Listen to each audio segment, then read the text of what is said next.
All right, thank you so much. Welcome to another episode of the Sales Story Additive Podcast.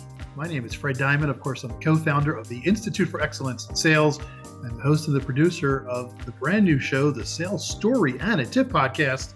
We talk about with sales leaders about stories that have impacted their career, things that have helped them become the leaders that they are. I'm excited today. We have Jason Koshy with Infinite Electronics. He was a guest on my Sales Game Changers podcast. Go up to the Sales Game Changers podcast.com and check out that particular show.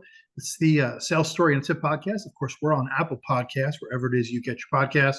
Go up and give us a 5-star review. We would greatly appreciate that. It's also available on YouTube. If you're not watching on YouTube, go up to YouTube and watch Sales Story and a Tip. Give us a thumbs up and give us a comment. So, Jason, why don't you tell us a little bit about yourself and what you do? Yeah, so my name is Jason Koshy, and I've been with the company Infinite Electronics for going over 20 plus years. And so I'm vice president of global sales today. I oversee business development and a lot of the outbound activities, and also some strategic things with some of our acquisitions and integrating them into our business. All right. So once again, you were on the Sales Game Changers podcast. I invite people to go up to salesgamechangerspodcast.com, salesgamechangerspodcast.com, and search on Jason Koshy, Koshy, and learn a little bit more about his story and how he leads sales organizations and works with customers. All right, Jason, tell us a great sales story. Yeah, so I'd like to share how I got into sales. And also kind of why I'm passionate about sales in general. So my background is that I'm an electrical engineer. And so while I was in college, I wanted to get some experience in, engineering and just really hands-on stuff. So by the time I graduated, I could kind of more align with my degree. And so I was really lucky to find a local company that did RF testing, assemblies, and also a machine shop. And so I worked for them while I went to college.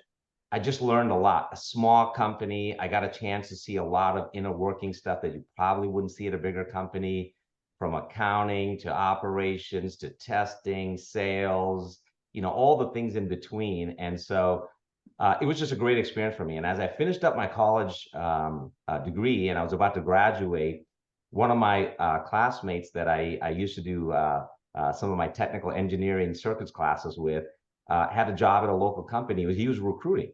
And so he came up to me during a job fair because I was just looking for opportunities to see what next step was.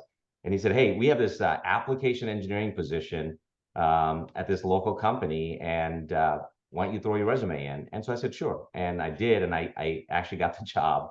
So that was a really big shift for me from being kind of a operational technical guy to being a technical support, interacting with an installer all the way to an engineer. So taking very technical information and catering it towards the audience of who needed it, installation, or how do I technically use this product in my system.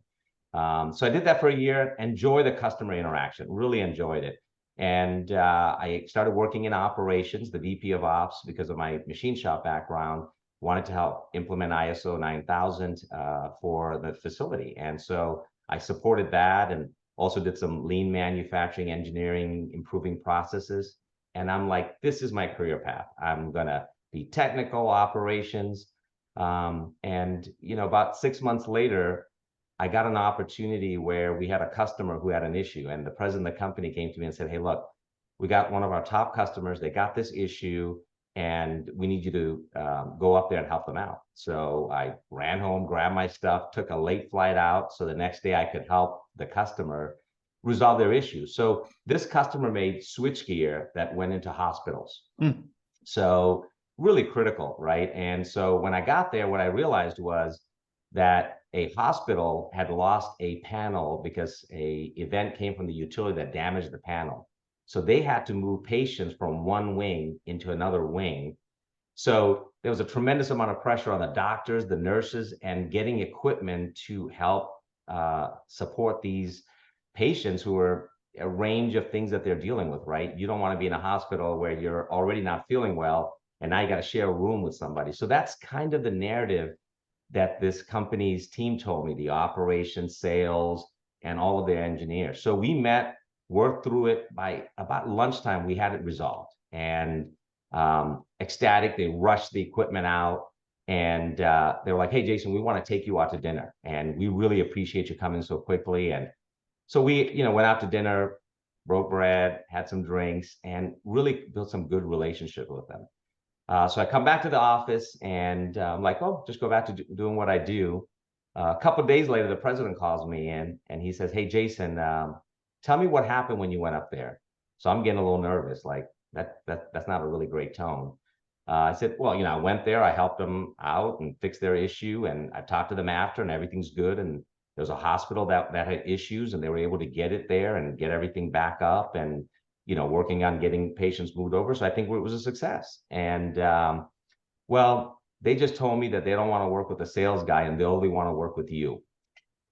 Did you ask them if you wanted the account? I said, no, I never asked them if I wanted the account. I just went to help. And that really was my first opportunity to service a customer. And because they're such a big customer, they had no choice but to give it to me. Now I have a pissed off sales guy, but that wasn't my fault.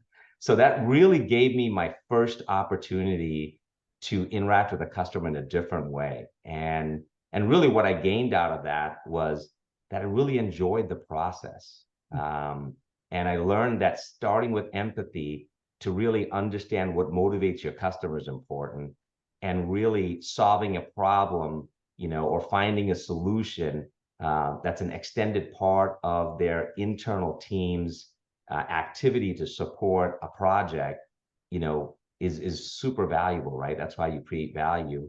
And then I think the other thing I learned was that, making friends to build lasting relationships is critical. So I felt like the salesperson did not have as good relationship with the customers I did. So I gained all of these experiences.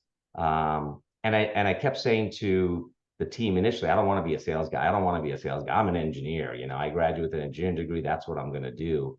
And that was shifted. That really shifted my mindset. And that's really how I got into sales. And knowing that you helped out in some way with these patients that were needing help and getting power back to a hospital really created great value for me. And also self-satisfaction of being part of something that helped a bigger problem.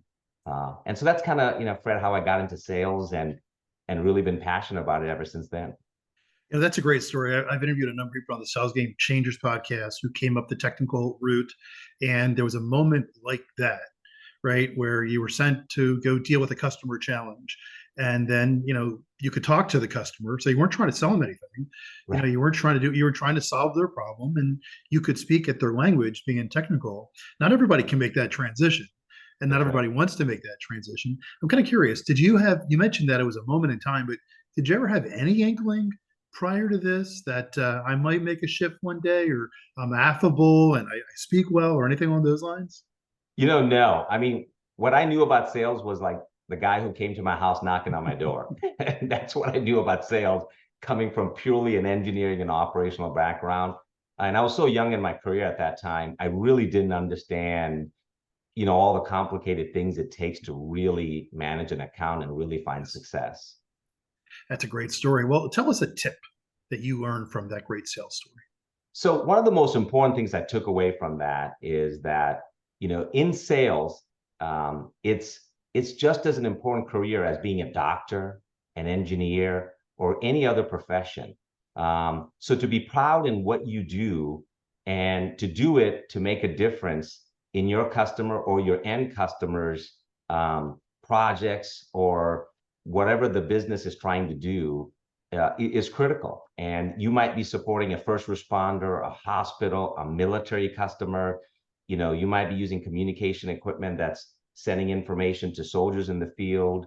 And so what you do matters, and you have to make a difference. And that's what I learned. And that's where my passion comes from, because every customer interaction, it matters, and you can make a difference. And if you think of yourself as a sales professional, and our profession is just as good as any other doctor, and we're just at the same level as any of those professions, I think you'll find the passion and the success, to accomplish the things that you want personally and professionally.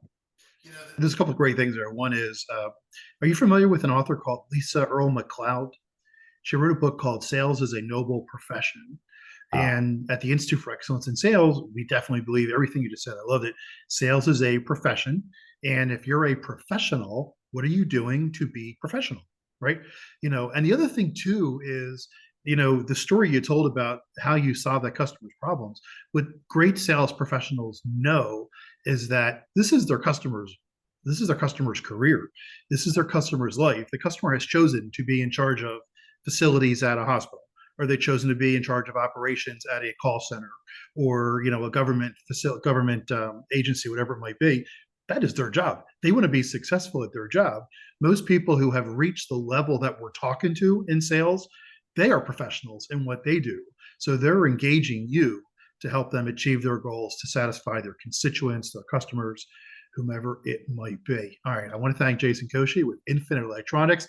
That was a great story. My name is Fred Diamond. This is the Sales Story and a Tip podcast.